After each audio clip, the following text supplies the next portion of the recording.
Millionaire. Subok po yan. Marami akong Pinabukasan ng mga at saka isa pa, mayroon yung iba, kaibigan ka. Grainy talaga siya. O, tingnan mo yung ilaw. Marang malabo. Wala na. Iwanan ka na. Yun. At saka kahit sa Singapore ka nun din.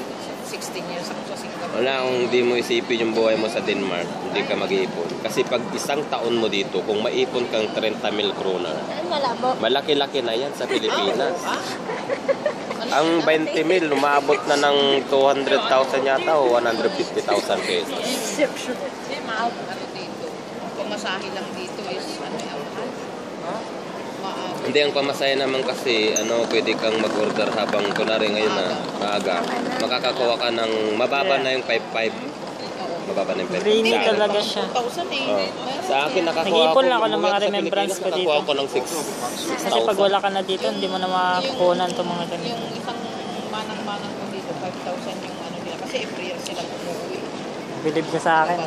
Walang kwenta yung SLR ko. Sabi niya, laki-laki ng bag ko. Sabi niya, mulupad. May Android remote. Ay, magbubulusan yun. Maraming ano dito. 150 na to kulit sa ano. Marami akong kaibigan dito. Sa Pilipinas. Ito lang talaga napili ko kasi offer siya. Yung mga ibang kaibigan ko, tinte.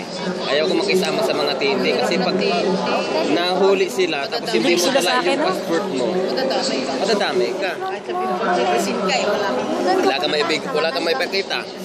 Kaya nga nung minsan is pumunta ko dito, nakalimutan ko yung pitaka ko. Kailangan Sabi ko sa asawa ko, ay nakalimutan ko. Eh malayo na kami. Sabi niya, bakit mo na? Sabi ko, hindi naman siguro ako makukulong. Hindi, basta Sabi niya, dala mo. Kaya ko tulagyan kulit ng ano eh. Sabi ko, hindi. Yung pang media na microphone. Natakot siya. ano yung passport? Hindi na ako araw-araw kasi mahirap. Kasi gusto ko magpagawa ng pink card, hindi naman ako bigyan. Oo, hindi na kasi... Ma-distract ang aking ano.